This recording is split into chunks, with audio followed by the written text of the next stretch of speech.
On One News, Kim. It is 5 away from 5. Now, Gail says memories of St James watching Queen from the box. Watching the Queen from the box at the Royal Command performance in the early 50s. I thought you said Queen and I got really excited. Not the Queen. I mean, that's exciting too. But Freddie Mercury at the St James. Queen's more exciting than the Queen, all right. Early 50s, Margot Fonteyn and Rudolf Nureyev dancing Swan Lake. How about that as a memory, Peter? That would be amazing, wouldn't it? I mean, what a pairing, because they didn't do it for very long either. Right. The best in the world, the pair of them. Someone says regarding the polls, it's called chaos marketing. Create a problem, i.e. that Herald polled and then apologise for it. Right, chaos marketing. That's Never heard of that, chaos marketing. All right, just on this note a bit, speaking of chaos, the artist who drew an anti-Trump cartoon has been fired.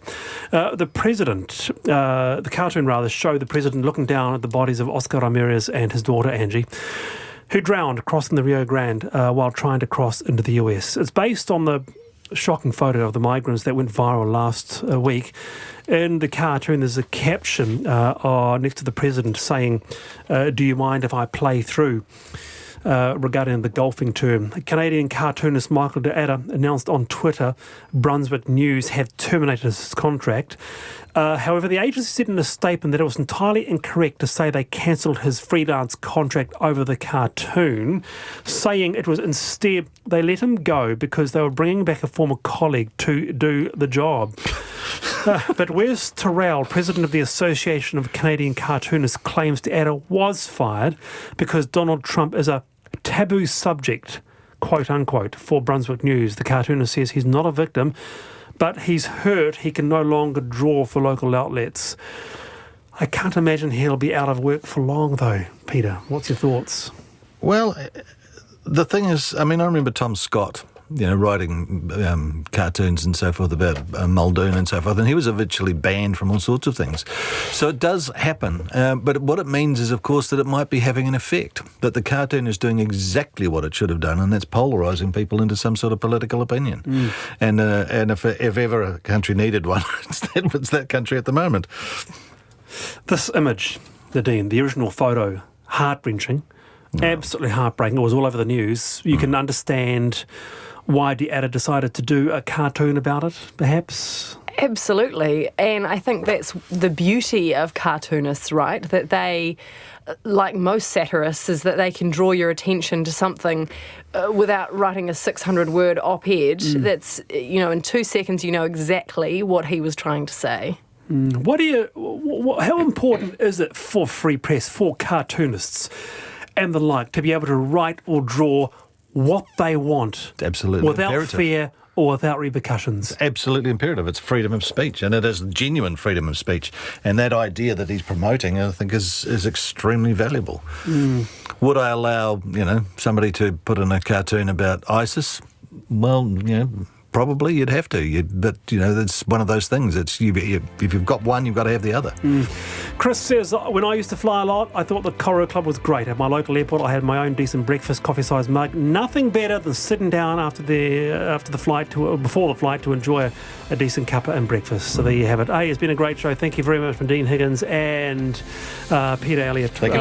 I'm back on Friday. Tim Watkins is taking my place tomorrow. See you tomorrow. See you later.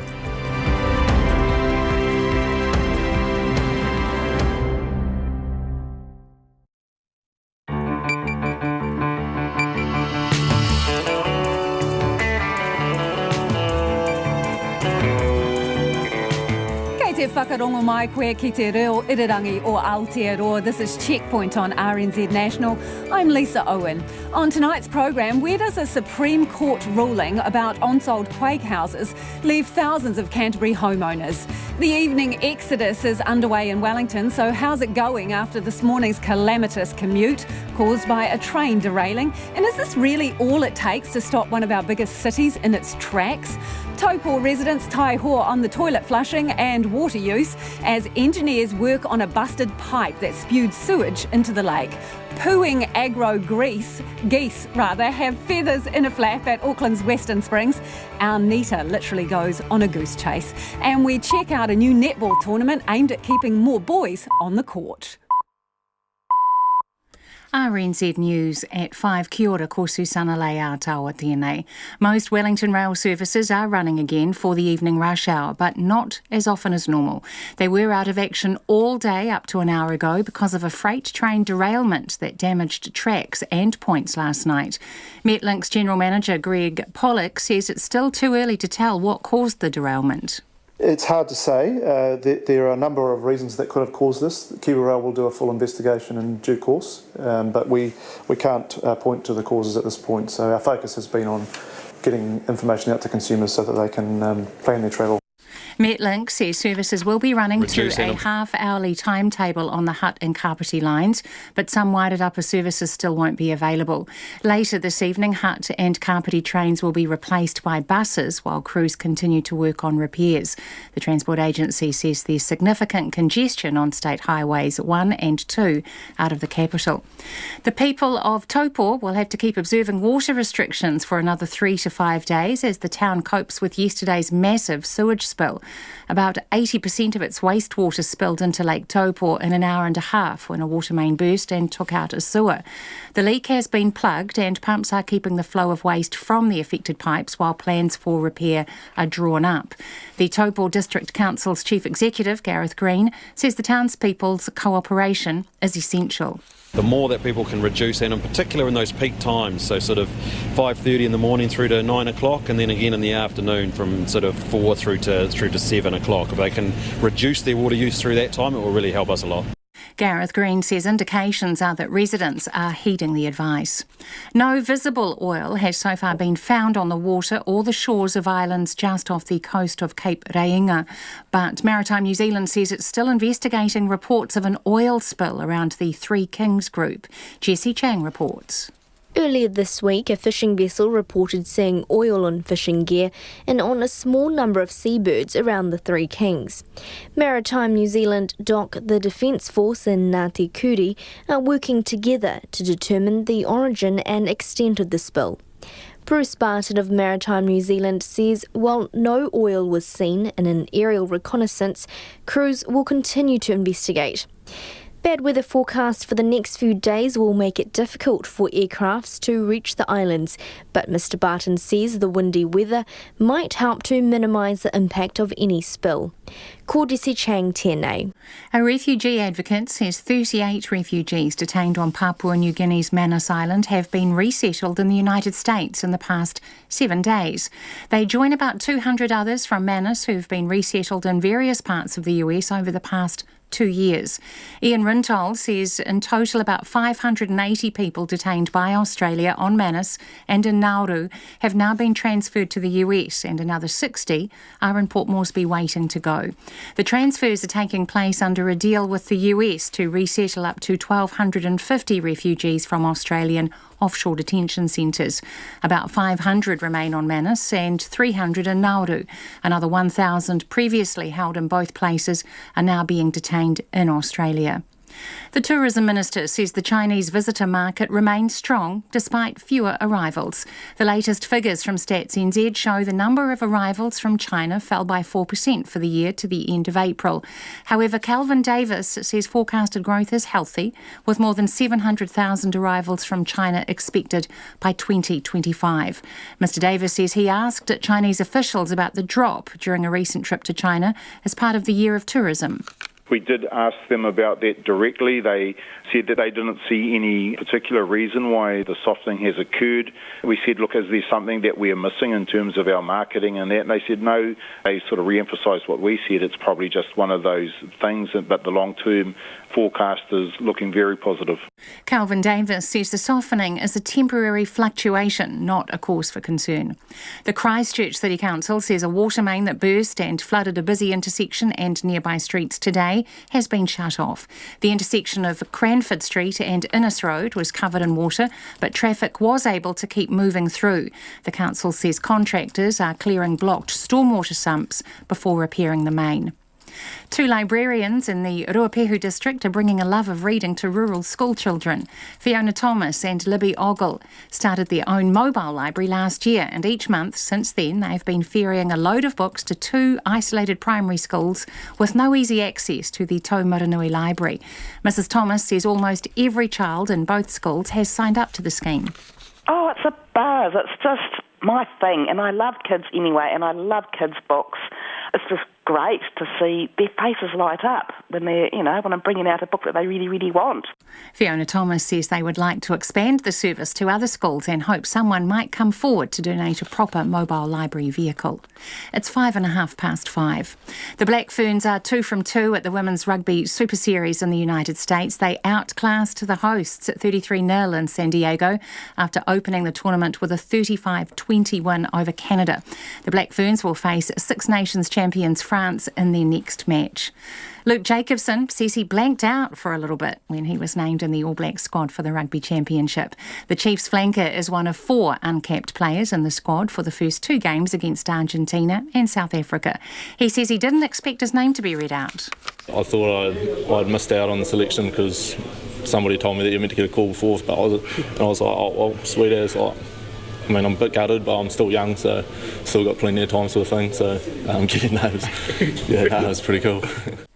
Veteran Black Caps batsman Ross Taylor has defended his skipper ahead of tonight's Crunch Cricket World Cup match against England. British media have criticised Kane Williamson's captaincy style as timid after back-to-back defeats. New Zealand need to beat England in Durham to confirm a spot in the semi-finals, and Taylor is adamant Williamson is a world-class leader. There's some pundits out there saying that he was a great captain. We lose a couple of games and he's a bad captain. He's still a great captain, leads from the front, and the team respect him and love playing under him. And would love as a team to take a little bit of pressure off him and score some runs and not let him do everything. Ross Taylor. Tonight's game is due to start at 9:30. That's the news.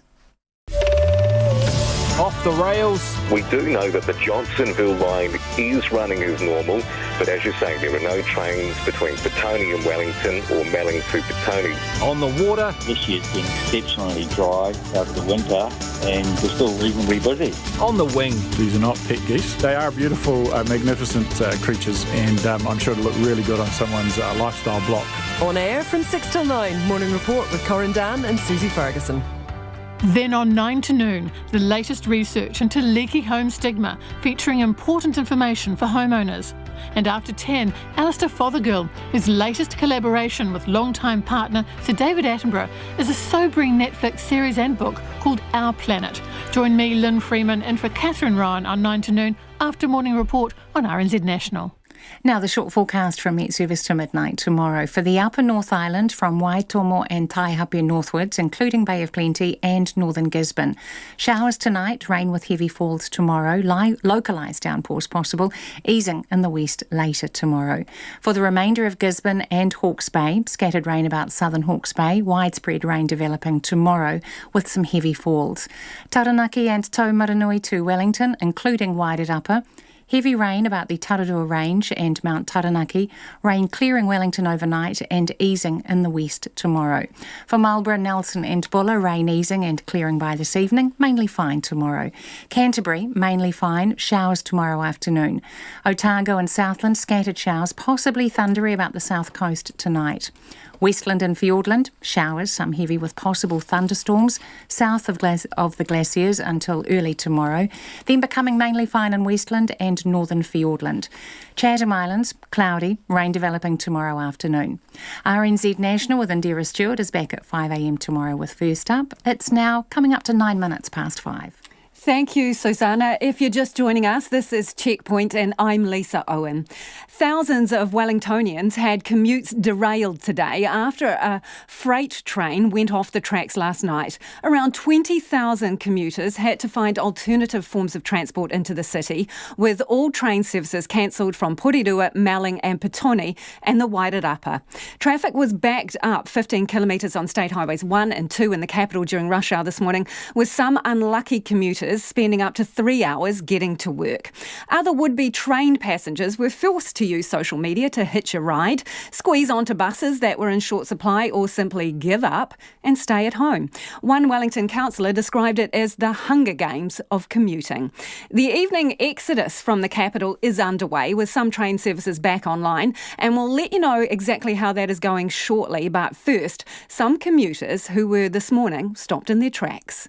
I've just finished night shift and I can't get home to Carterton. This morning the trains are all cancelled, so I'm having to get my father to pick me up from Upper Hutt, so I've got to catch a bus and a train to Upper Hutt.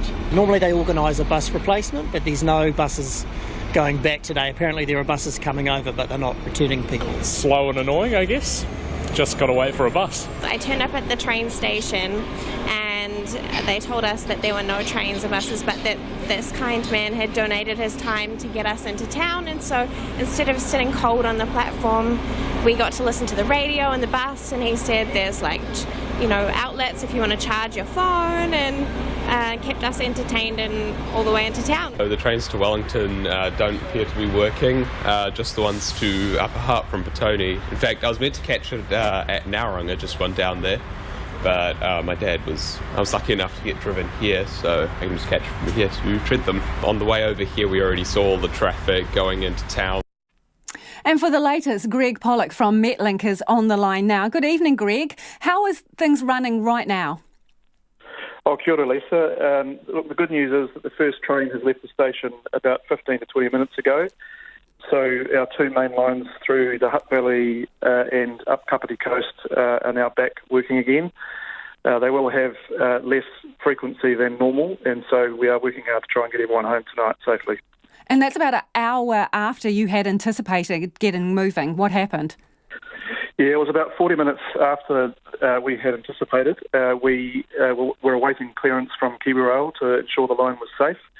And we appreciate it was a real delay for our commuters, but we wanted to make sure that everything was safe before we started services again. That was our number one priority. And why the lesser frequency? The issue there is when the derailment happened, just where our trains were located in the network overnight, just actually getting them into the right places overnight in order to get them where we needed them. But also we've got delayed speeds coming out through the Wellington station where the work's been done today by Kiwi Rail. So how far off normal are you? Will you be back to normal by tomorrow morning? I anticipate being back to normal by tomorrow morning, yes. Okay, so is one train derailing all it takes basically to bring the commuter rail network in our capital to its knees? Yeah, these are very rare events, as I'm sure you know, and unfortunately today the answer is yes. The freight train was exiting the rail yards and was crossing across the two or three main lines that our commuter services use, and as a result has taken out the points, which are like intersections effectively, across those lines, which has rendered them unusable today. So where is the resilience in the system though, Greg? Where is the resilience? Yeah, look, any system has its choke points, if you like, and we found what ours was today. We've always known that this part of the network is tight. There has been a lot of work done on it over the last 10 years or so, including adding extra capacity, but these things do happen. So hang on a minute, Greg, just to be clear, one train disrupts the entire network in that city, bar one route, basically. Yeah, that's what's happened today. It's not been a great day, but everyone's done a great job to get services restored in less than 24 hours. So, Kiwi Rail's been working around the clock to get that done. So, yes, resilience isn't great, but we have, I think all parties have worked hard to get the job done today. And I understand people have worked hard today, but how are you going to avoid this in future? And why is there no resilience in the system? Is infrastructure run down, or what is the issue? Well, we don't actually know the cause of the derailment yet, so we need to await the investigation, which has been opened today. But we'll be working with our partners, Kiwi Rail and others, to understand what's happened. And once we know, we can focus then on how we might improve resilience for the future. That might mean more investment. It might mean other things. We don't know at this point. Do you think infrastructure is run down and that is part of the problem? Look, absolutely, and that's why you see the government investing a lot of money in rail infrastructure, we've got a program underway right now improving resilience across the Wellington network. So we know there needs to be more money spent. That money is being spent and allocated, and that will improve the future of our rail network, absolutely. But how can the public have any confidence that you will do better in a more serious situation? Because looking at this, it is a single train. What about a major incident? What about a civil defence incident? What about an earthquake? How do we know you can cope with this? Well, I think what's happened today, you've seen Wellingtonians coping really well. It hasn't been a great day. We acknowledge that. It's been really tough as a commuter or a traveller anywhere in Wellington today. But, in your story, there are stories of Wellingtonians helping each other out, and that's fantastic. But that's good luck rather than good management, isn't it, Greg? Because, how did you notify people overnight? How did you let commuters know that this was going to be the situation? So we work with all our commuters. We work through our Metlink app and our website and through the media to let people know. We've been doing that all day long, and our key focus has been on informing our customers so that they know what's going on. And we've, of course, left KiwiRail to try and focus on clearing the derailment and improving the infrastructure. Understood. But would you say that it's fair to say you were scrambling for replacement buses this morning? Oh, absolutely. No organisation could have the number of buses sitting in backup state to serve the 20,000 people that we serve every single day. We were scrambling, and our team scrambled really hard to get some bus replacement services in place. And I know a number of our customers did appreciate that. But that's the point, isn't it, Greg? The number of buses we needed. Sorry to interrupt, but that's the point, isn't it? You've acknowledged that there's potentially a lack of resilience in the system, and now you're saying that you don't have a plan B either. Look, it's really hard to have a plan B for something like this. These things don't happen often. So, again, our focus is on communicating with our customers, making sure they understood what was happening today so that they could plan their travel. And tomorrow will be a better day. Tomorrow should be back to normal. In terms of letting your customers know, a lot of people didn't seem to know. We've done everything we could. We've used our app, which was really where we asked people to get information from us. We've updated our website. We've updated media. Do you send automated also put announcements on station platforms? Sorry, Greg, but can people sign up to automated text alerts that tell them that the trains are off? Yes, they can. That's our Metlink app, and that's been working hard all day to get those messages out to people so that they're aware of when the trains were going to start again this afternoon. When do you anticipate you will know what the cause of the derailment will be known?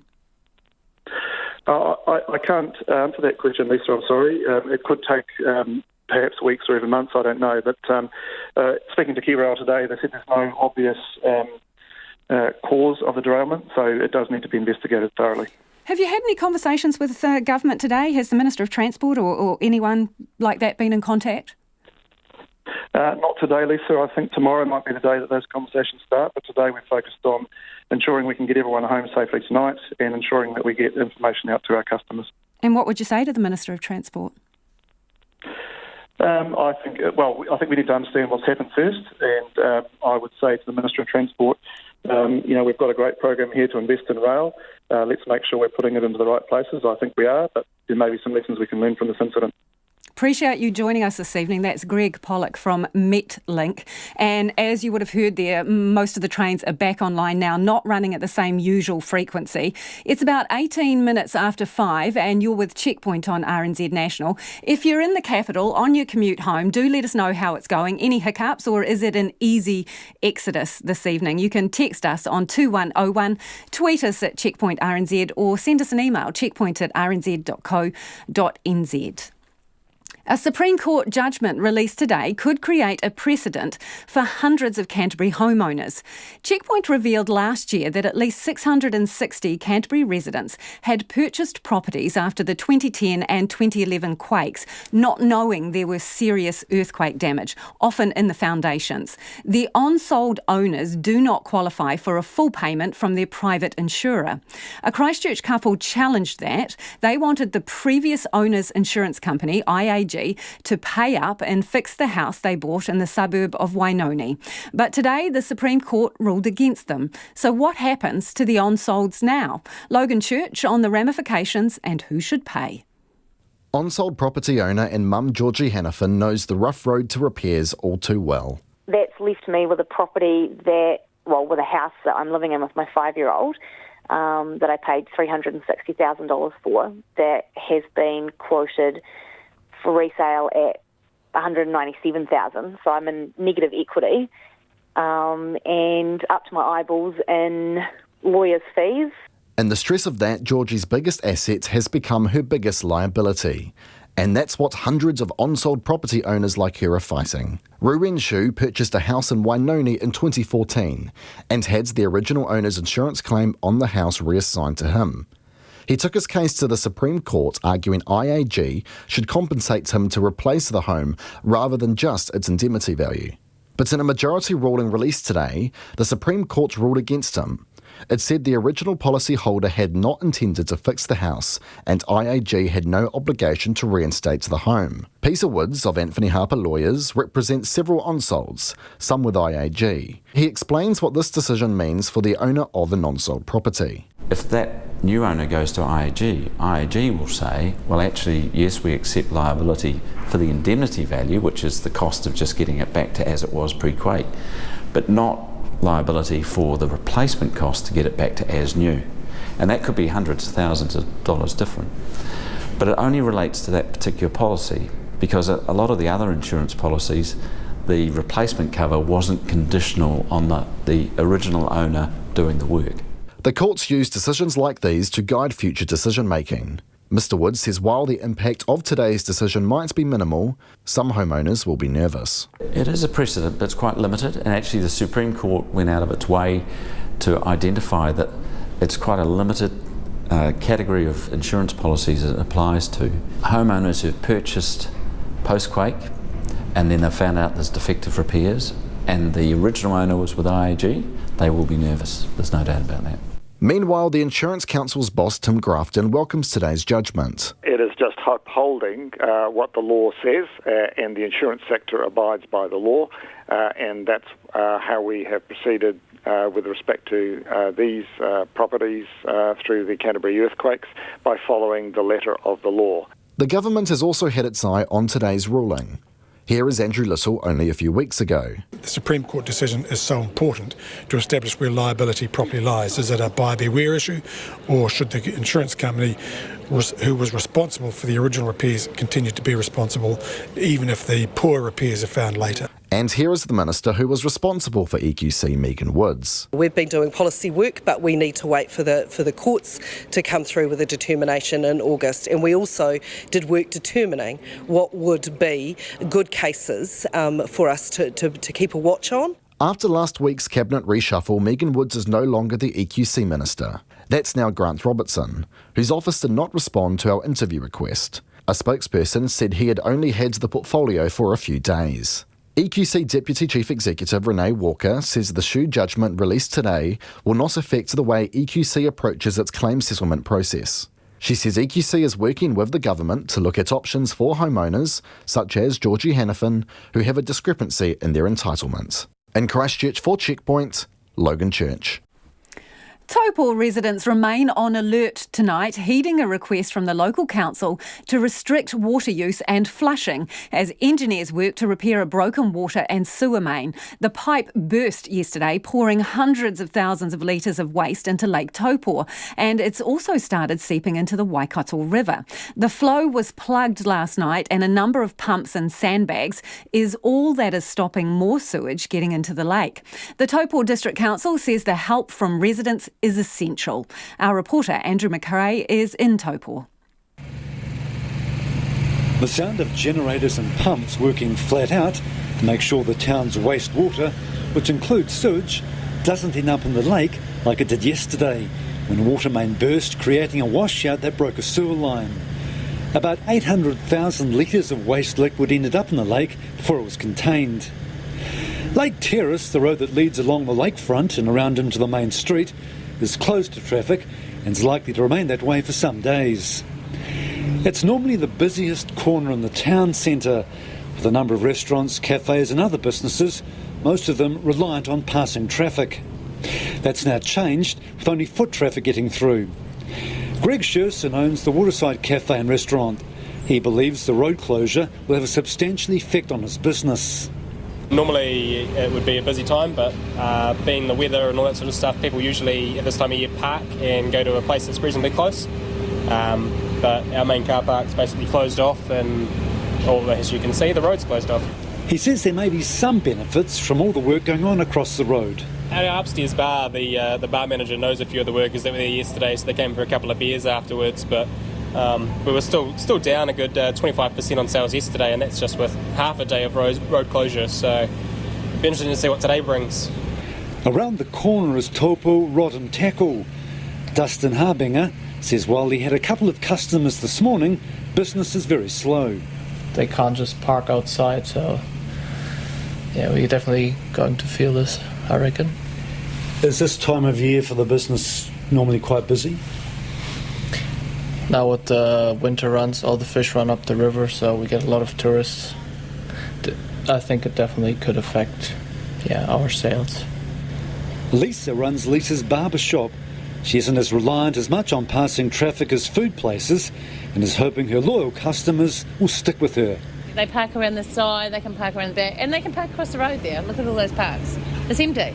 With the bonus? Exactly, but this time of year anyway, it's quiet just before the peak of the school holidays, and so the time will tell next week when we are busy. She doesn't believe the wastewater spill will have a long-term effect on the town's tourist reputation. I don't think it will have no impact. It's only a little, they'll fix this up in a couple of months and it'll be good, it'll be back to normal, by Christmas. Locals are being asked to restrict their water use, particularly at peak times, for the next 3 to 5 days. This doesn't seem to worry anyone too much. It's just part of life. I don't think it's anyone's fault. It's just the pipes burst in the ground. Now, the call from the council to restrict flushing and use less water, is that being a problem for you? Yeah, you can only cross your legs for so long. Not really. Being a male, it's a little easier for me, but my wife's not too chuffed about it. But no, it hasn't really affected us greatly. One visitor to the town, Ray Mudford, says water and flushing restrictions haven't been an issue. The council is dealing with it appropriately, and we're happy just to go with the flow. So you're here for a week? Were you staying in a motel, or? We're staying here down at a resort just on the lake shore. Are they giving you advice about flushing and water use? No, nothing. No. But we're aware of what's going on through the media. He's not concerned for the town's tourism reputation because of the sewage spill. I think if they deal with it properly, and their reputation should be fine. I mean, I guess that the infrastructure was put in some years ago, and like all infrastructure, it needs to be maintained. One would argue today whether it's in the right place, but that's another issue. The Taupō District Council says a number of pumps have been brought in to pump the sewage away from the area, while engineers ponder a medium and longer-term solution. Chief Executive Gareth Green says the message to residents is clear. If you don't need to flush, please don't. Please take care around your shower use and your dishes. If you don't need to do the dishes, or you can reduce that down, please do that. So every litre less of water or wastewater that leaves your house is a litre less that we have to deal with down here. Gareth Green says it appears people are heeding the advice as the volume of waste coming down the pipes has decreased. In Taupō for Checkpoint, Ko Andrew McRae-Tene. A few of you are getting in touch about your commute home in the capital. This one in, Wellington commute, a complete bloody nightmare, ! Torrential rain plus no trains, recipe for disaster, crash on the northern motorway, blocked up for miles. We sit and we sit. And this one too, terrible commute home, driving from CBD, 1 hour so far for a drive that usually takes 20 minutes. And I'm only halfway there. Keep it coming. It sounds like you're going to have plenty of time on your hands. Text us if you're not the driver, 2101. And you can tweet us at Checkpoint RNZ. If you've got time while you're sitting there waiting, you can email us as well, checkpoint@rnz.co.nz. Let us know how it's going for you on that commute. Now, a boom in the number of wild geese stalking the grounds of Auckland's Western Springs has ruffled feathers at the local council, with a cull of the birds now on the cards. Park users are crying foul over the birds' waste and aggressive behaviour and want them brought into line. But Aucklanders keen to save the birds from the chop have offered up new homes, with dozens of birds likely to be saved. We sent our cameraman Nick Munro and reporter Nita Blake-Person on a wild goose chase to find out more. Gaggles of feral geese are the first thing you see or hear upon arrival at Western Springs. The birds have ruled the roost here for decades, but in the past 12 months or so, their numbers have really taken off, creating quite the flap. Quite aggressive. It's just more that they're very hard to shoo off, unlike birds other places. So the kids don't know that they're aggressive, so often you get your hands bitten and things like that. Well, there's definitely a poo problem. We have to have a bit of a shower almost after we come here. That's why I got the boots. Have you ever felt personally victimised by the geese here? A long time ago, when I had children in a buggy or grandchildren or something, they did come up and try and, attack.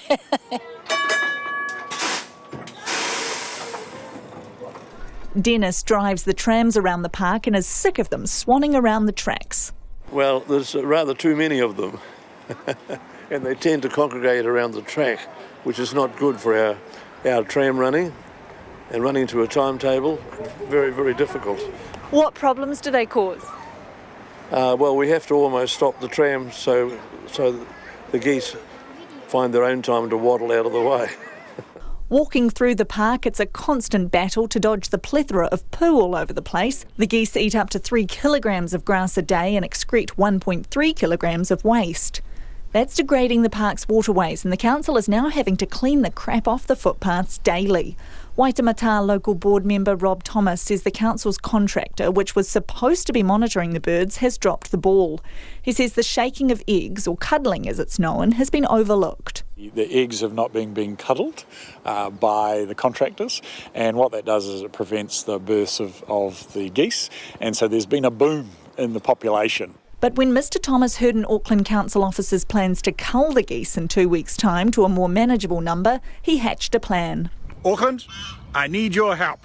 I'm calling for anybody who would like to have geese on their properties. He put a call out on social media, which has now been viewed more than 50,000 times, with offers from all over the country. Last night I had a woman from Hokianga give me a call wanting to house some geese, and I've also been contacted by West Coast to the South Island as well. We're not going to be able to save all of them, unfortunately, but we will be able to save many. Mr Thomas says some birds aren't suitable for adoption as they're injured or sick, and while he suspects foul play may have motivated some of the offers, any new homes will be thoroughly vetted. Auckland Council will spend the next couple of weeks assessing which geese are suitable for rehoming and which ones need to be culled. It reckons of the 160 or so birds that are currently here, that number needs to get down to around 20 or 30. But because geese mate for life, they'll be assessing which pairs need to stay together as they move on. Rob Thomas says he's been overwhelmed by the positive response to the bird's plight, but says people can stop calling him now. At the moment, I'm getting a message probably every 30 minutes from someone. So please stop messaging me. We're done. So we're not going to be able to save all of them, unfortunately, but we will be able to save many. News that the bird numbers would soon be dropping was welcomed by these park users. Would I take on a geese personally? No. But that's cool that they want to find new homes for them. Cut back on how many eggs are in the nest, I guess. That'll be a way to do it. A cull before they were, before they become overpopulated might be a good idea. And Auckland Council says it will be working with its maintenance contractor to ensure the birds' numbers don't take flight again. In Auckland for Checkpoint, Nita Blake-Person. And if you're listening on the commute home or just on the radio, do go and have a look on that online. You can see the geese wobbling around there, and Nita's sneakers seem to have taken one for the team on that story.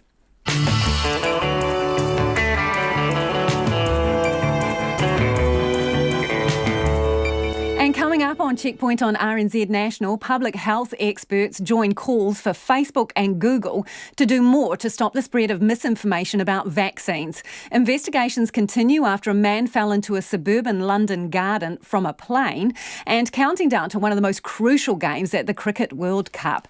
Do get in touch about anything you've heard on the program and about your commute in particular. You can text us on 2101, you can tweet us at Checkpoint RNZ, or send us an email, checkpoint@rnz.co.nz. And Susanna is standing by with the belated headlines. Wellington train services have largely resumed after being out of action all day following last night's freight train derailment. Metlink says services will be running to a half-hourly timetable on the Hutt and Kapiti lines. Some wider upper services still won't be available. Meanwhile, the Transport Agency says there are significant delays on Wellington State Highways 1 and 2. Queues from Ngauranga Gorge go back through the terrace tunnel. The people of Taupō will have to keep observing water restrictions for another 3 to 5 days after yesterday's massive sewage spill. About 80% of its wastewater spilled into Lake Taupō when a water main burst and took out a sewer. No oil has been seen on the water or the shore of islands just off the coast of Cape Reinga. A fishing vessel reported seeing oil on fishing gear and on a small number of seabirds around the Three Kings Islands group earlier this week. Maritime New Zealand says while an aerial reconnaissance didn't show any oil, further investigation is needed. A 21-year-old has been arrested after an investigation into the death of a man believed to be a rough sleeper in Bay of Plenty. The 56-year-old's body was found behind the council buildings in Te Puke in May.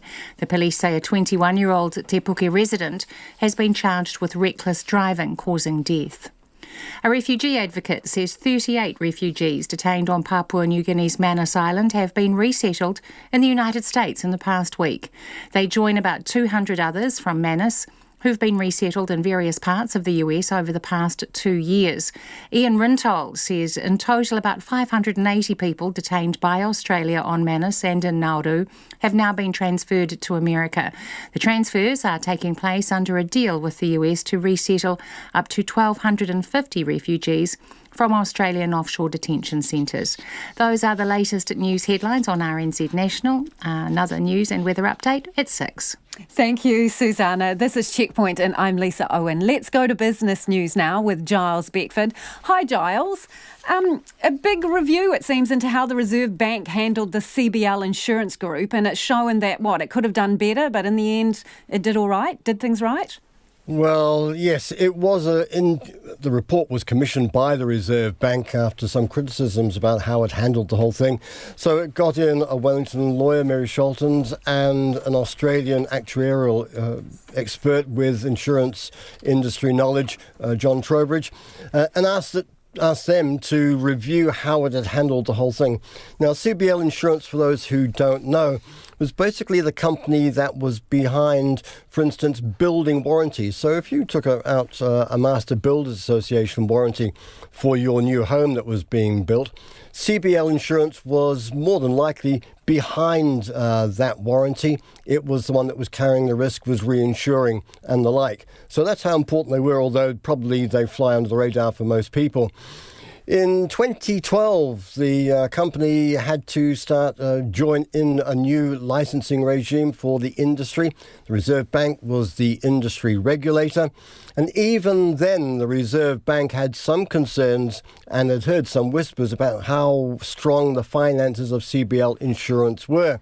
But in the end, it allowed the company to be licensed, and in subsequent years, although it had growing concerns about the financial strength of CBL Insurance and its ability to cover potential future claims, and this is what they call long trail claims. In other words, these are claims that might not arrive for 10, 12, 15, possibly even 20 years, but you still need to be able to cover the risk that arises from that policy. And it had growing concerns about that. The report basically says that the Reserve Bank didn't have enough people in the insurance supervision area, that they weren't well informed by and large, that they took a bit of an easy course. They were too lenient with CBL when they should have actually been pressing far more strongly and asking questions of CBL about its strength, its financial strength, and where it was going. And then at that stage, this is around 2015, CBL went on a rapid growth phase, buying businesses in Ireland, in France. It was lined up with an operation in Denmark and Gibraltar as well. And this was all in advance of the company listing on the stock exchange. Now, at that stage, the RBNZ renewed its concerns with the company, but it basically took the company's word for it that it had enough money in the kitty to be able to cover it. In the end, when the chickens came home to roost and the RBNZ plucked up the courage or had the resources to be able to look more deeply into it, it had really big worries about the financial strength of CBL Insurance. In the end, it cracked the whip on it. It forced it into liquidation, and that occurred last year. The report says the RBNZ was too timid. It says the RBNZ was willing to accept CBL's assertions about its financial strength too easily. It says that the RBNZ put some things to one side when in fact it should have tackled them right at the very beginning. So it calls into question really the whole way the RBNZ went about it in the early years. But it does say at the end, it got there. The liquidation really was handled professionally, it was handled properly, it was handled legally, and from that point of view, the RBNZ gets a tick. But really, it raises some serious questions about the way the RBNZ was staffed and the way it was approaching the whole sector. And of course, we've been hearing recently from the RBNZ on banks, which it also supervises, and how it's going to up its act in that regard as well. But in the meantime, it's a sort of a, you didn't do totally bad, but you could have done much, much better. Past but could do better in future. So just very briefly, what's the RBNZ said in response? Well, the RBNZ, it accepts that it was a bit timid, that it was a bit lenient in its handling on the issue. Although I might say that Adrian Orr bridled when I put it to him that the bank had been inexperienced, under-resourced and at times impotent. And he said that I was just paraphrasing the report. And I said to him, well, it doesn't matter what gloss you put on it. In the end, you didn't get a total pass mark. He points the finger quite clearly, in fact, at the people who ran CBL Insurance, saying it was a horror chapter in New Zealand commercial history, that serious questions have to be asked about the way they ran the company and the way they acted. OK, so time for a quick twirl around the markets. What are your numbers today? It's another record close for the share market, a bit more modest though, just up 12 points, 10,544. On the currency market, the New Zealand dollar, 66.8 US cents, 95.4 Australian and 53 British pence. Thanks, Giles. That's Giles Beckford with our business news. Have a happy commute home, Giles. On that note, we're getting a lot of feedback on the situation in Wellington. Let's go to a couple here. This person says, left work by the Basin Reserve at 4:45 p.m. It's now 5:30 and I'm still stuck at lights on the corner of Courtney Place and Cambridge Terrace. 800 metres and 45 minutes. Brings back memories of when I lived in Auckland. I'm sure they're fond memories. This person says 1 hour so far, airport to Courtney Place. And just home from my commute in Wellington, CBD to Kendala, usually 10 minutes, tonight 35, so sorry for anyone in the hut and up the coast. And Celia says traffic in Wellington is a total nightmare. Even the back road, Karori to Kendala, is crawling, taking 45 minutes instead of the usual 20. We'll get to more of your feedback a little later in the show. Public health experts here are joining international calls for Facebook and Google and other tech companies to do more to stop the online spread of misinformation about vaccines. They also say responsibility needs to be shared between governments, health professionals and parents to promote immunisation against potentially deadly diseases. Harry Locke has more. Parents are becoming more reluctant to get their children vaccinated against deadly diseases like measles because of the sustained global campaign of vaccine misinformation.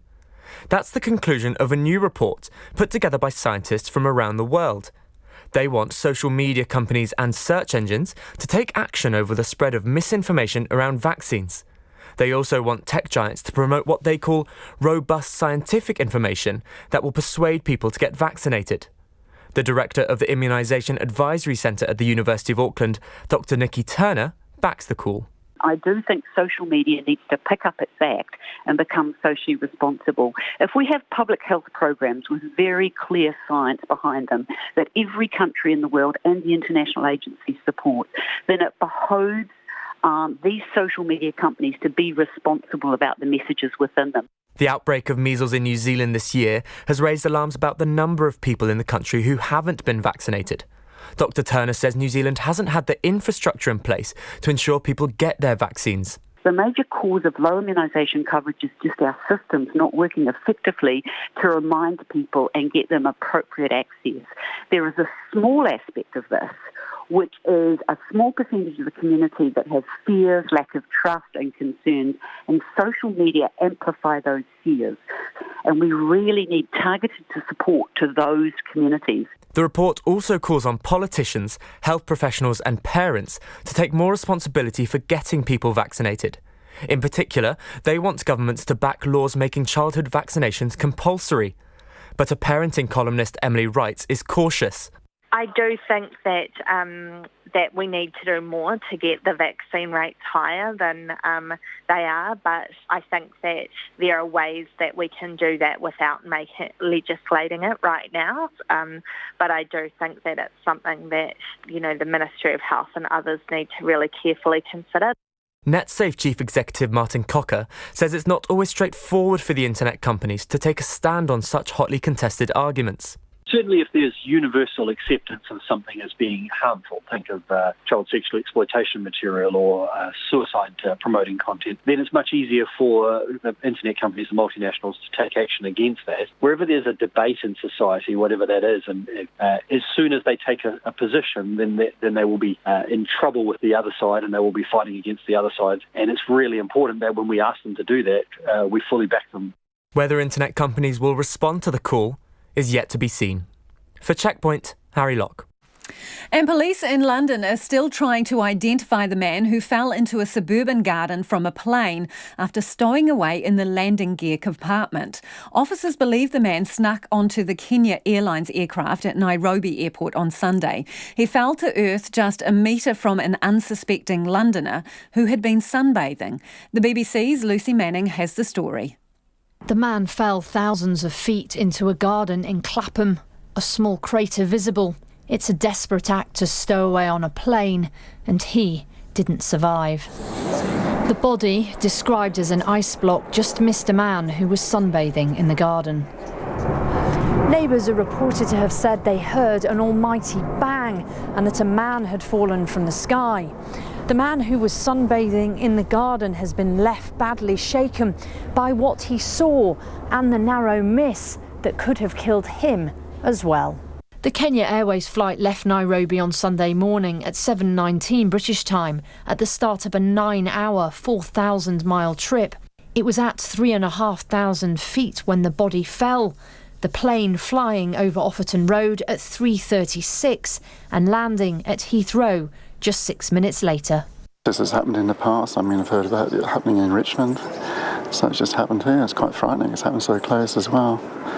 Unfortunate, poor chap. A BBC documentary about a man who fell to his death in 2012 showed how stowaways get into aircraft. And he would have had to climb up as quickly as possible along this bit of metal and then into the wheel arch. The temperature's down to minus 60 degrees Celsius and the partial pressure of oxygen's not enough to sustain life, so the stowaway will pass out at about 20,000 feet and then they will die above 30,000 feet. And then on the approach to land, the gear comes down, they'll probably fall out of the aircraft and fall to their deaths if they're not already dead. A bag, water and some food were discovered by the landing gear. They were not enough to keep the stowaway alive. Lucy Manning in London, and in case you're wondering, it is possible to survive stowing away on a plane. In the 2015 case, a second stowaway survived the 10-hour flight from Johannesburg and was found in the undercarriage of the plane, remarkably. We're getting a lot of feedback from commuters in the capital, so let's get to some of that now. This person says, sitting on Wellington's bare gridlocked motorway, I wonder why there isn't more hard questioning of Kiwi Rail around how and why a freight train jumped the tracks in a way that causes such disruption to tens of thousands of people. The vague explanation by the rail operator and, yes, soft questioning by the media is disproportionate to the cost and social impact when something like this happens. We're far too accepting of incompetence. On the other hand, we have this in from a listener. Rather than roasting the guy from Metlink, what about acknowledging the enormous elephants in the room? Point 1. If National had done more with Kiwi Rail, there would be less chance of this situation happening. Point 2, if the roads to and from Wellington are stuffed when 20,000 train users hit them, doesn't this show how critical our railways are? Even with Transmission Gully, yet another terrible legacy from National's reign. Grumpy Sarah, that's how she describes herself, from Karori. And this one, good on Kiwi Rail. They got the first train of 30 carriages of logs out yesterday, so saving hundreds of logging trucks on the Rimataka Hill every year. They sent 18 texts since 10 p.m. last night and derailment on every news report since we got up at 5 a.m. We chose to drive into the city today. Traffic delays are part of that decision. Life happens. Deal with it. We'll get to some more of your comments a little later. But now China's central government is backing the Hong Kong authorities to investigate the mostly young protesters who ransacked the territory's parliament building. They smashed their way in and occupied the building for several hours after breaking away from a march marking the anniversary of Hong Kong's handover to Chinese rule.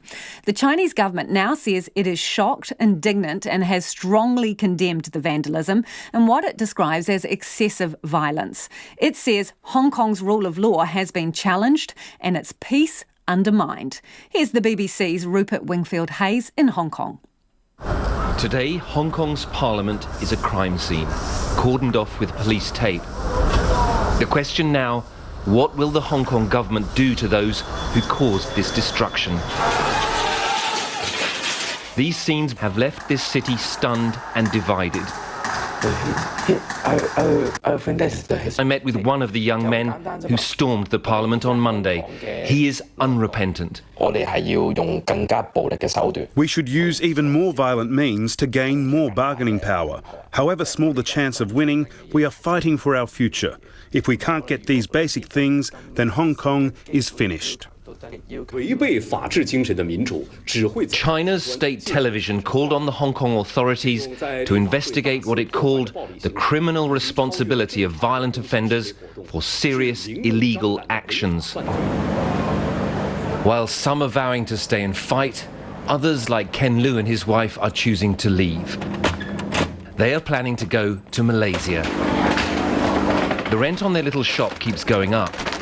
But Ken says it's the erosion of political freedoms that has made up their mind. We feel the oppression from the government. We're enjoying fewer human rights and freedoms. When we have a child, I don't want him or her to grow up in a society like this. Hong Kong's leaders say they are shocked at what has happened here. But they have grossly underestimated the growing anger at a political system imposed by Britain and China, which many Hong Kongers feel does not represent them. Rupert Wingfield-Hayes reporting. It's about 8 minutes away from 6. I'm Lisa Owen and you're with Checkpoint on RNZ National. We would love to hear from you, as mentioned before, particularly if you're commuting home in the capital. Let us know how it's all going. You can text us on 2101, tweet us at Checkpoint RNZ or send us an email. Our address is checkpoint@rnz.co.nz. Feel free to get in touch about anything else you've heard on the program today as well. We're only hours away from one of the most crucial games at the Cricket World Cup as the Black Caps take on the hosts England. The outcome could determine who is in the semi-finals. England's confidence is running high after beating India at the weekend. New Zealand are looking to get back to winning ways, coming off 2 losses. And now the British press is questioning the leadership of Captain Kane Williamson. So is the scrutiny getting to the Black Caps? Sports reporter Ravinda Hunia is in the English city of Durham and filed this report. Only 2 weeks ago, Black Caps captain Kane Williamson's batting efforts were hailed as genius at the Cricket World Cup. Now, off the back of consecutive losses to Pakistan and Australia, his captaincy has been labelled as timid and conservative by British press.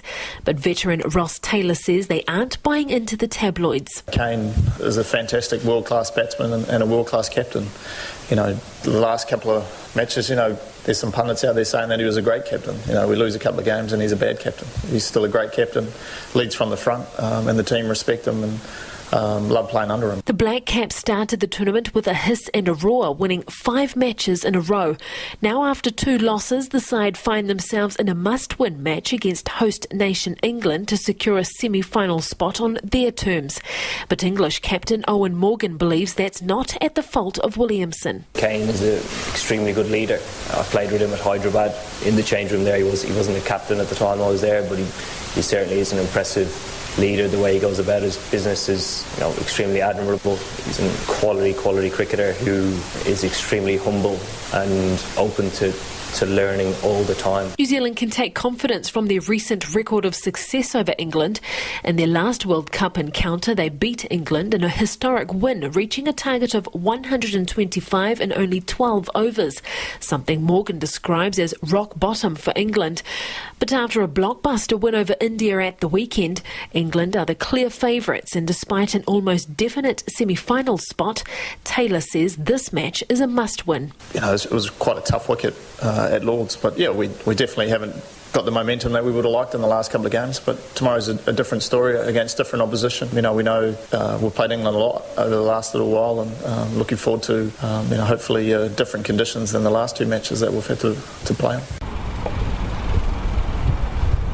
Batting coach Craig McMillan is backing Martin Guptill and Tom Latham to come into form to help achieve that. Guptill scored just 85 runs in his past 6 innings, while Latham has had an even worse tournament with a top score of 14.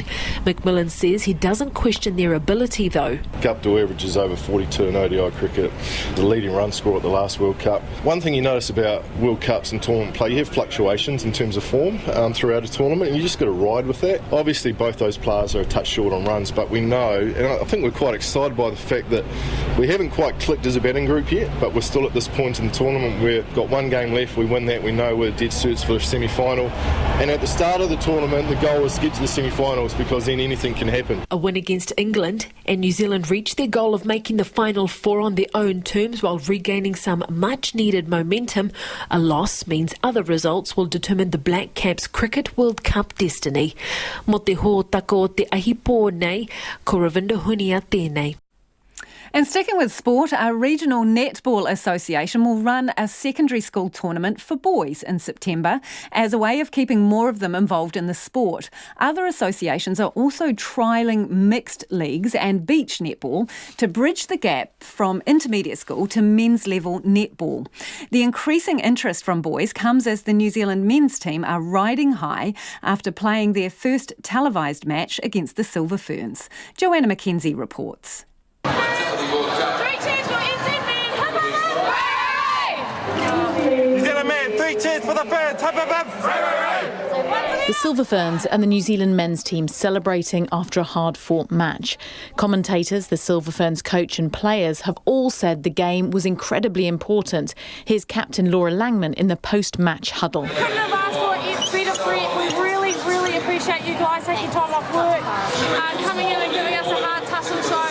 Man, you guys are amazing. David Pala'amo, the president of the New Zealand Men's and Mixed Netball Association, also says the reaction to the game has been positive. Around the world, we've had people contacting us from Jamaica, England, where men's netball is huge, also Australia. So it has taken off. But David Pala'amo says if any older boys were inspired by the men's team, they'd be hard pushed to play beyond intermediate school level. Once they get to that 13-year-old stage, there's a little bit of a gap, and they're probably left in limbo of where to go with their sport. And then some of them might probably go to basketball or volleyball or something like that. But as far as netball goes in the school grade, they really have nowhere to go. That's probably it. It's an issue that the regional associations and Netball New Zealand are grappling with.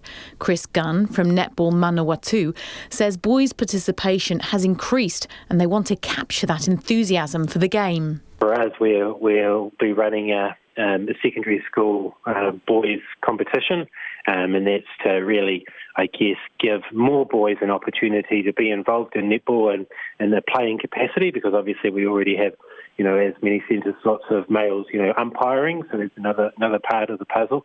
Chris Gunn says they're not trying to steal boys from other codes, just offering options.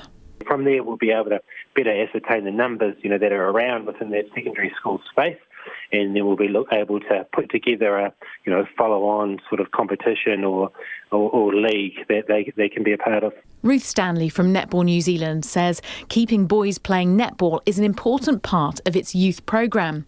She says it's great to see a number of associations working on the best ways to include older boys in the game. Hawke's Bay Netball, they've got some Kiwi Sport funding and they've been delivering a mixed league, and Wellington Netball, they're going to be working through having a mixed league so they can try and encourage more boys to come through so that they can start to develop the all-boys league, and it's going to be part of a process, I think, over the next couple of years. Ruth Stanley says Invercargill, Nelson and the mainland associations are also trialling secondary school competitions, including a beach netball tournament. She says while it won't happen overnight, change is coming for boys who want to continue with netball. For Checkpoint, ko Joanna Mackenzie Ternay. And a bit more time for your feedback here on the commute in the capital. Now, this person got in touch earlier in the evening. They work near the basin. And they say, it has now been 1 hour and 5 minutes since I left work, and I've made it all the way to outside the Michael Fowler Centre. Distance 1.5 k's, walk time 15 minutes. RNZ News at 6. Ngā mihi nui ko Susana Leata tēnei. Trains have finally started running on the Kapiti and Hunt Valley lines 22 hours after a freight train derailed, pushing the lines out of action. Metlink had earlier signalled that services would resume at 4 o'clock, but in the end it was closer to 5. Its General Manager, Greg Pollock, told Checkpoint why. Yeah, it was about 40 minutes after we had anticipated. We were awaiting clearance from KiwiRail to ensure the line was safe, and we appreciate it was a real delay for our commuters, but we wanted to make sure that everything was safe before we started services again. That was our number one priority. Greg Pollock says Metlink will be working with KiwiRail and other agencies to understand what caused the derailment and how such events can be avoided in future. The head of the Wellington Chamber of Commerce, John Milford, says today's cancellations had a massive impact on retail and hospitality businesses in the city. We're talking about 20,000 people have been impacted because they were the ones who were on the train, but actually it's over 40,000 people are impacted because the people who normally drive and don't take public transport have also been impacted by all of the other people who've had to take alternative means of transport, which mainly is obviously cars. John Milford says it's yet another wake-up call that the capital's infrastructure needs more investment. Meanwhile, there's been major congestion on highways leading out of Wellington tonight. The Southland Regional Council has voted against declaring a climate emergency. In front of a packed council chamber today, councillors debated whether to make the declaration. They voted to acknowledge that climate change is an important issue requiring an urgent action plan, but the initial motion to declare an emergency was defeated 8-4. Nicole Horrell, who chairs the council, says the word emergency was a sticking point for many councillors. Meanwhile, the Thames Coromandel District Council is being taken to court for not declaring a climate change emergency. A local environmental group, Hauraki Coromandel Climate Action, says the council acted unlawfully and it wants the High Court to quash the decision. Its chairperson, Dennis Tegg, says the council ignored the Local Government Act, its own policies and science, and is out of step with its community. Many other councils around the country have declared climate change emergencies. The east coast of the South Island has been basking in some of the warmest July temperatures for years. Christchurch, Dunedin and Timaru hit 20 degrees today and Ashburton was just over 21. A Met Service meteorologist, Angus Hines, says records were almost broken. Ashburton, the warmest temperature we recorded this afternoon was 21.6 degrees, and the all-time record for a July maximum temperature there that we have is 21.9 degrees. So we're talking less than half a degree away from the top. Angus Hines says temperatures will also be unusually warm overnight in parts of the North Island, with Whakatane and Tauranga only dropping to 14 overnight, about 10 degrees higher than average. India's commercial capital Mumbai has been soaked by the heaviest monsoon rains in more than a decade. 30 people have been killed, including 22 crushed by a collapsed wall that swept away dozens of shanty dwellings. The victims were mostly labourers working at a construction site. A fire on a submersible vessel in the Arctic has left 14 Russian sailors dead. The vessel is based at the same Arctic port as the Kursk nuclear submarine that sank in 2000, killing 118. The BBC's Sarah Rainsford reports from Moscow. Vladimir Putin has called this accident a great loss for Russia's armed forces. 14 men were killed by poisonous fumes as fire broke out on board what the Defence Ministry describes as a deep-sea research submersible. But it's still not clear what caused the fire, which the crew ultimately brought under control. We don't know how many men survived, and there are still questions over exactly what vessel was involved. Mr. Putin said the dead included 2 heroes of Russia and 7 captains of the first rank, as he put it. Some media here are citing sources saying they could have been on board a nuclear-powered submarine, possibly even the secretive AS-12, thought to be used for highly sensitive missions. Sarah Rainsford in Moscow. A Supreme Court judgment released today could create a precedent for hundreds of Canterbury homeowners. Thousands of houses in the city may have serious damage that was not identified after the 2010 and 2011 earthquakes, and some of them have been sold to people who are only just finding out there are major problems. Today's court ruling means the new owners do not qualify for a full payout from their private insurer. One of those owners is Georgie Hannafin. That's left me with a property that I paid $360,000 for that has been quoted for resale at $197,000. So I'm in negative equity and up to my eyeballs in lawyers' fees. A Christchurch homeowner, Georgie Hannafin. The Reserve Bank has been criticised for being too lenient and not acting fast enough to tackle a failing insurance company. The central bank asked for a review of how it handled its concerns about CBL Insurance, which was put into liquidation last year. The report by a Wellington lawyer and an Australian actuary has found the bank was under-resourced, inexperienced and too lenient in dealing with CBL, giving it the benefit of the doubt for too long before intervening. The report says the bank did act appropriately in the end, which resulted in the company going into liquidation. 2 former directors of CBL have labelled the report as one-sided and self-serving, but also say it shows the Reserve Bank is not up to the job of regulating the insurance sector. It's 6 minutes past 6. The Auckland cricket captain, Owen Morgan, says New Zealand's performance at the last World Cup probably made every side better for the current tournament. The 2 sides meet in Durham tonight, with the winner securing their place in the semi-finals. England won just 2 of their 6 games and lost by 8 wickets to New Zealand at the 2015 World Cup. Morgan says that was rock bottom, and they've climbed back up since then because of what the Black Caps did. I think the influence throughout that whole World Cup on all the other teams around the world was quite extreme. New Zealand proved a point that you can actually be really good humans and grow the game and play cricket in your own way and win at the same time. I thought that rubbed off on everybody in the World Cup. Owen Morgan. Tonight's game is due to start at 9:30. It's a mixture of nerves and excitement for Luke Jacobson, joining the All Blacks for the first time.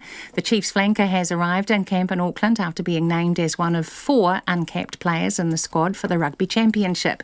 He says it's quite daunting. It's exciting at the same time, like a little bit nervous, a little bit on edge, but I imagine other boys are as well, the new boys, so just get over there and introduce myself to everybody and get to know everybody and hopefully feel a little bit more at ease. Luke Jacobson. Legal action against the National Rugby League on behalf of players suffering concussion is being considered by 2 Australian law firms. They're investigating a potential class action and want current and former players worried about their brain health to come forward. That's the news. Tonight on Nights, jazz man Nick Tipping features Maeli Manzanza's latest album. We have a sofa session with Victoria Ferry. Watch out for ukulele. And we inch just a little bit closer to the 50th anniversary of the first moon landing. Ignition. Lift off. The vehicle has lifted up. Go, baby, go, and it's clean. In the Air tonight with me, Brian Crump, after the news at 7 on RNZ National. Now the short forecast from Met Service to midnight tomorrow. The upper North Island from Waitomo and Taihape northwards, including Bay of Plenty and northern Gisborne. Showers tonight, rain with heavy falls tomorrow and localised downpours are possible, easing in the west later tomorrow. For the remainder of Gisborne and Hawke's Bay, scattered rain about southern Hawke's Bay, widespread rain developing tomorrow with some heavy falls. Taranaki and Taumaranui through to Wellington, including Wairatapa, rain, heavy about the Tararua Range and Mount Taranaki, clearing Wellington overnight and easing in the west tomorrow. For Marlborough, Nelson and Buller, rain easing and clearing by this evening, mainly fine tomorrow. Canterbury, mainly fine, showers tomorrow afternoon. Otago and Southland, scattered showers, possibly thundery about the south coast tonight. For Westland and Fiordland, showers, some heavy with possible thunderstorms south of the glaciers until early tomorrow, then becoming mainly fine in Westland and northern Fiordland. Chatham Islands, cloudy, rain developing tomorrow afternoon. RNZ National with Indira Stewart is back at 5 a.m. tomorrow with First Up. It's now 9 minutes past 6. Thanks, Susanna. And if you're just joining us, this is Checkpoint and I'm Lisa Owen. Thousands of Wellingtonians are facing a long journey home tonight after a derailed freight train brought nearly all of the capital's train services to a halt. Limited services resumed late this afternoon, but about 20,000 commuters were forced to find another way into the city this morning or stay at home, with only a small number of buses available. Charlotte Cook reports. Traffic was backed up 15 kilometres on State Highways 1 and 2 into the capital during rush hour this morning, with some unlucky commuters spending up to 3 hours getting to work. Stuart Tankersley usually takes the train home to the Wairarapa after his night shift, but this morning was left waiting. I've just finished night shift and I can't get home to Carterton. This morning the trains are all cancelled, so I'm having to get my father to pick me up from Upper Hutt, so I've got to catch a bus and a train to Upper Hutt. Normally they organise a bus replacement, but there's no buses going back today. Apparently there are buses coming over, but they're not returning people. The drama began late last night when a freight train was leaving the Wellington rail yard. Metlink's General Manager Greg Pollock explains what happened. A KiwiRail freight train has come out of the rail yards here looking to move north, and in the process has cut across both the Hutt Valley and Kapiti lines and has derailed and impacted a number of points which are effectively intersections on the rail line, and in so doing have caused all of those lines to be closed to rail traffic. Only the Johnsonville rail line was left unscathed by the derailment, and only a handful of buses were available to help ferry commuters into the city from the Hutt Valley and the Kapiti coast, and they weren't all that impressed. Trains are constantly late here and delayed. It's not really great. At least once or twice a week you can expect to be late to work. There's not much you can do when it's like this. Greater Wellington Regional Councillor Darren Ponter likened the morning commute today to the Hunger Games book, but with people fighting for seats instead of survival. The reality of the situation as we experienced when we had the two large sets of earthquakes in Wellington is that the entire network is closed down, and what that means is that people's only option is to either drive into the city or to catch bus replacements. We don't stand a chance of being able to put on enough buses to cover the 30 to 40,000 people who come in via train. According to the Wellington Chamber of Commerce, some offices reported that up to half of their staff didn't make it in today. Its chief executive, John Milford, says many businesses have contingency plans in place to allow staff to work from home. The challenge, of course, is not those businesses, but the challenge is for the businesses that rely on people, hospitality, services, hairdressers, all those businesses that actually rely on people coming into the city every day. They're the ones that are impacted. They're the ones that work on slim margins, and to have their customers reduced by sort of 50% is going to have a serious impact on them. Metlink's Greg Pollock acknowledges that the squeeze was on, despite offers of help. We've got 500 Metlink buses on the network working each morning, which is our busiest time of day, of course, so it is very hard to find spare buses to do train replacements at short notice. We have found some, including, for example, I had an operator ring me this morning who was in town from New Plymouth and had a 55-seat coach available, so we've been doing absolutely everything we can to get bus replacements in place, but unfortunately it has been limited. In Wellington, for Checkpoint, Charlotte Cook. Now, our reporter Michael Kropp is at Wellington railway station and he joins us now. Hi, Michael. What's it like down there at the moment? Kia ora, good evening, Lisa. Look, it's been relatively quiet down here at Wellington Station. It's not the usual 20,000 odd commuters trying to come through here, but it's been good for people watching, seeing the occasional person still having to sprint for their train. The services now are running generally to time, which are limited half-hourly services, but the first train out was delayed by about 40 minutes. That was due to them waiting for clearance from Kiwi Rail that the lines were actually safe to run on. And then some of these train services have been totally full and they've been turning passengers away. Now, talking with commuters around here, while some of them are feeling a bit in the dark, they're not upset about these delays. They're quite understanding of what's gone on here, saying it can't be helped. Later tonight, we're going back to bus replacements, so that's from 7:30 on the Hutt Valley line and 8:45 on the Kapiti line. And Metlink says to expect just a tiny bit of disruption tomorrow, but generally things will be back to normal. They also said that some of this is a reason for some of the planned upgrade works that they've got planned for Wellington Station, due to start about next year. But as I understand it, those planned upgrades wouldn't have done anything to prevent the disruption caused by last night's derailment. And for the people who are listening, Michael is smack in the train station there. I'm enjoying watching the people sprint for their trains behind you, by the way. I suppose one of the issues is if you had to bring your car in because there was no train, you've got to get your car back home again, which might explain the situation down there at the train station. What do we know about the roads, though? Oh, well, it's a completely different story on the roads. There are significant delays heading northbound, so that's everyone who wants to go to Kapiti, Porirua, the Hutt Valley. The transport agency says not just the urban motorway is congested, and they're saying significantly congested, but also the on-ramps, the local roads, through the terrace tunnel, through the CBD, across to almost the other side of Mount Victoria. So everything's very congested.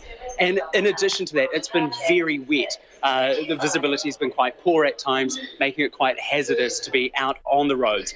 At about 3:30, there was a crash on one of the Johnsonville off-ramps on State Highway 1, and I was told by one of the people heading out that when they saw that pop up on the NZTA Twitter, that there was just a collective groan from the office workers who were planning to drive home.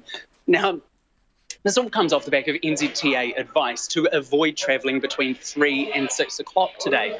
But when I was driving into work around 2:30, you could see that the traffic was already building up heading north.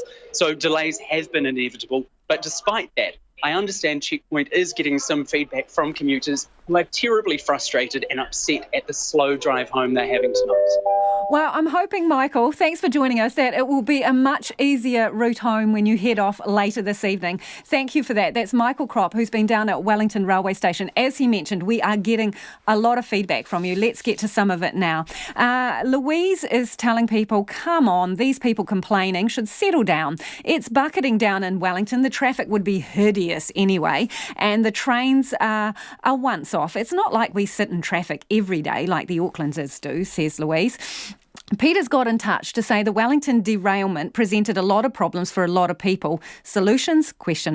Who knows? But it seemed you were suggesting that there should be a stock of buses waiting to transport passengers in the event of a major problem such as happened this morning. So how many buses and how many drivers sitting idly waiting just in case? At what cost? Says Peter.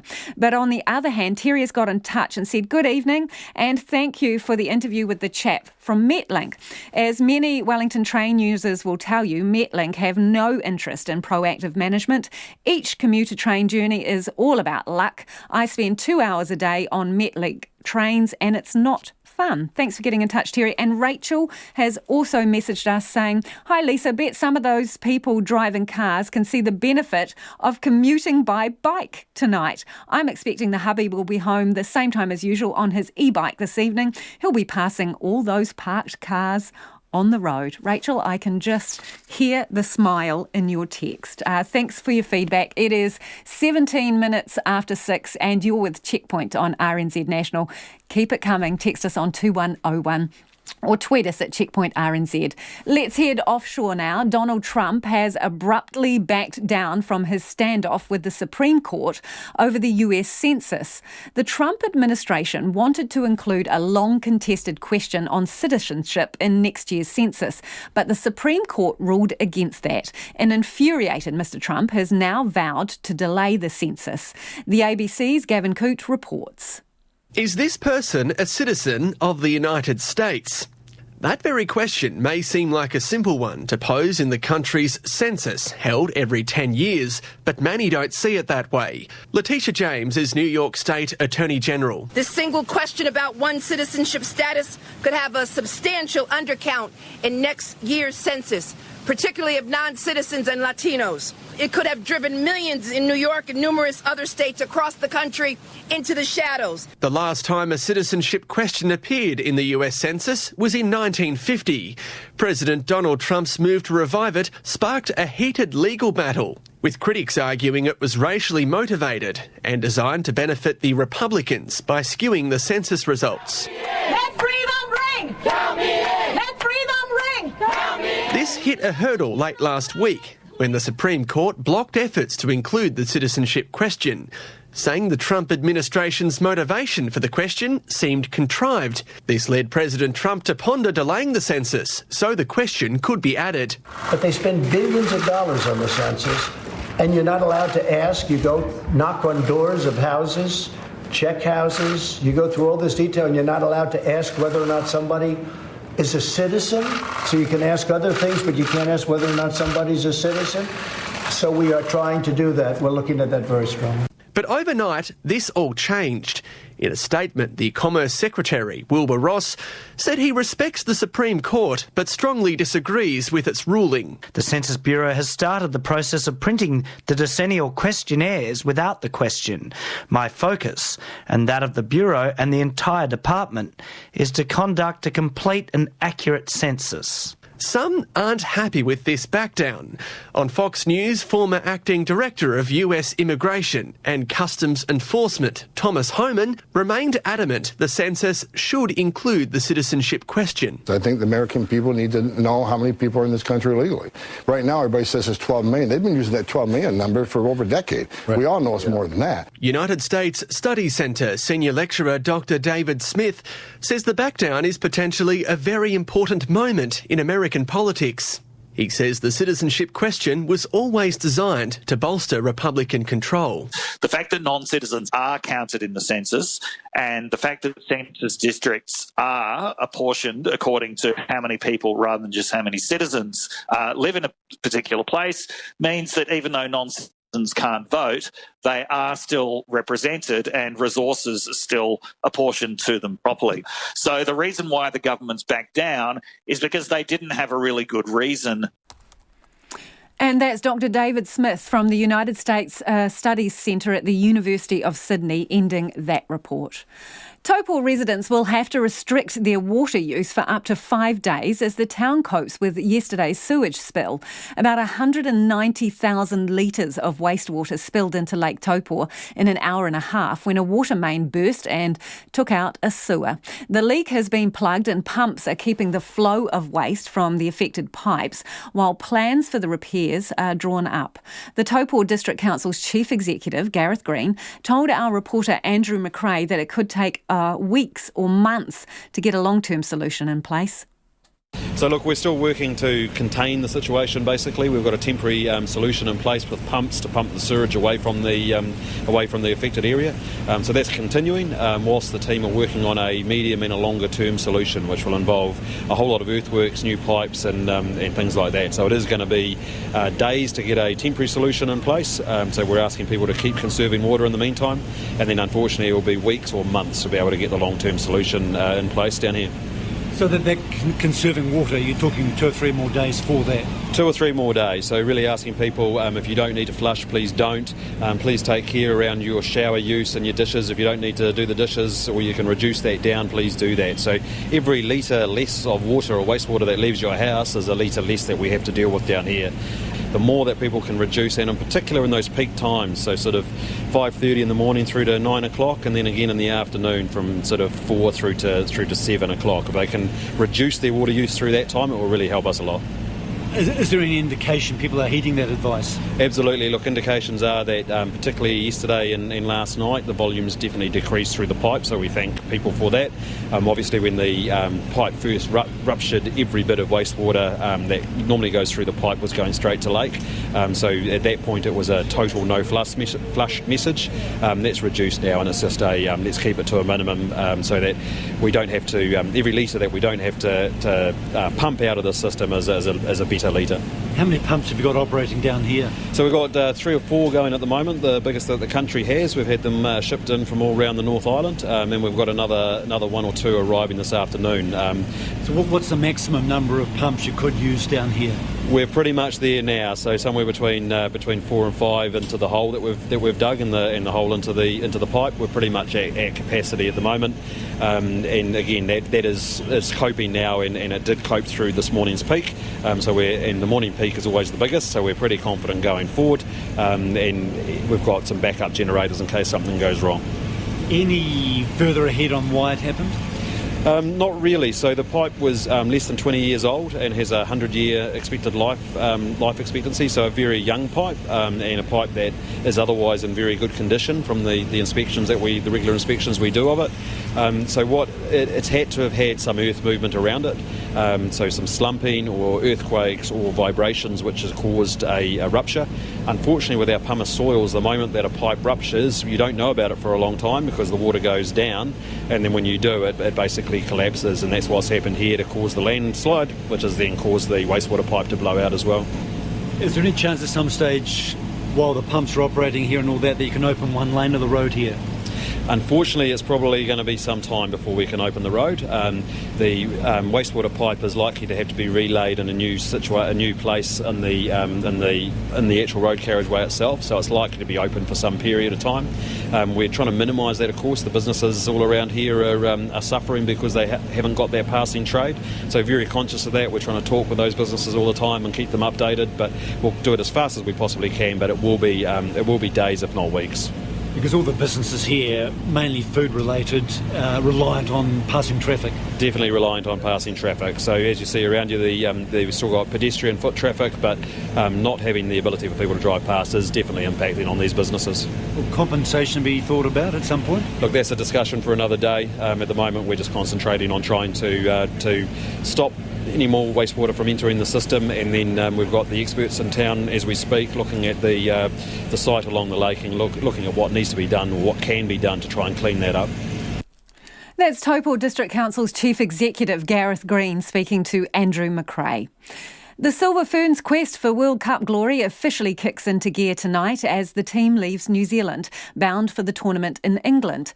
12 players were initially named to make the trip, but a calf injury to defender Katrina Rore has seen Michaela Sokovic-Beatson added to the group as cover for the Pulse skipper. A veteran of 125 tests, Rore fought her way back into the World Cup squad after being dropped for the Ferns matches at the start of the year. Clay Wilson caught up with Rore at the team's farewell in Auckland today and started by asking how her injury was progressing with their first match just 9 days away. Yeah, leg's good, feeling really good. Passing my fitness test enough to actually get on the plane, which I'm very thankful for. I have to get to the UK, do what I need to do, and hopefully pass more fitness tests to be able to get to the World Cup. How far along the road are you, do you think, in terms of being back out on court and good to play? Very, very close. So I need to be back on court in about 4 days' time, and I feel confident that I'll be fine. When you say you need to be back? It's the plan we've put in place is I need to be able to perform on court before we head to the World Cup, to know that I can actually last a few quarters and give my body a bit of a rigorous workout just to make sure, because 8 games in 10 days in a World Cup for netball is a big ask and you can't carry anybody during that time.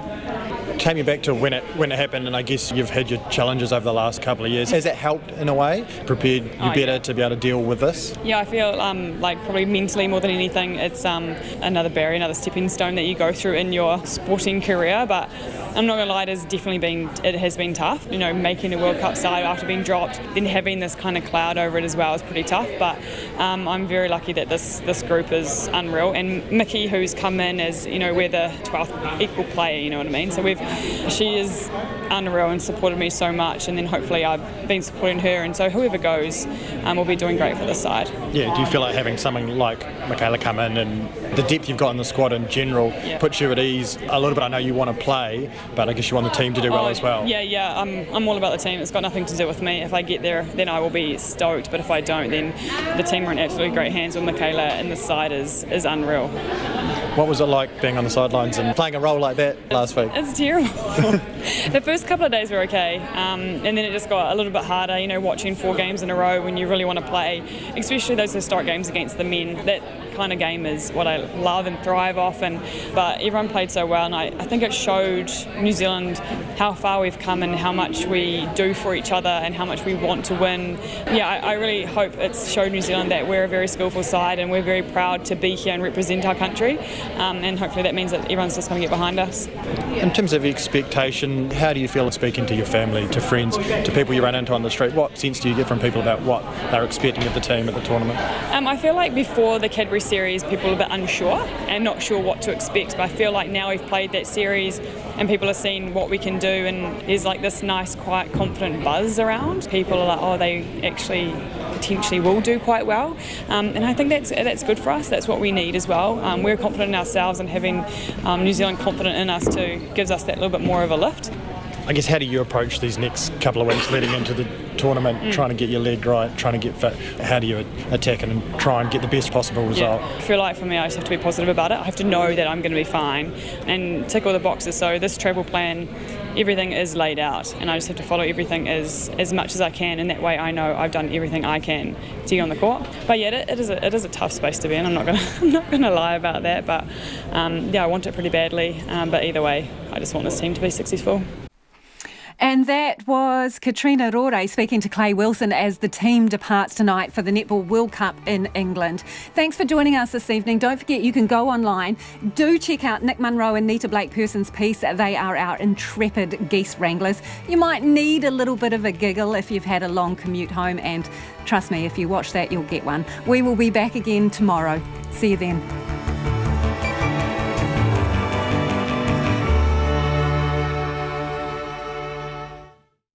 RNZ News headlines at 6:30. Trains have finally started running on the Kapiti and Hutt Valley lines 22 hours after a freight train derailed in Wellington. The Southland Regional Council has voted against declaring a climate emergency in front of a packed council chamber. Christchurch, Dunedin and Timaru hit 20 degrees today, and Ashburton 21.6, some of the warmest July temperatures for years. A regional netball association will hold a secondary school all-boys competition in September in a bid to keep boys in the sport. And up to 40 African migrants have been killed by an airstrike on a detention centre on the outskirts of the Libyan capital, Tripoli. Those are the headlines. Our next news and weather will be at 7 o'clock. Christmas bells, those Christmas bells, ringing through the land. This is Snoopy's Christmas, a hit around the world, but particularly in New Zealand, where it went straight to number 1 and is thought to be our biggest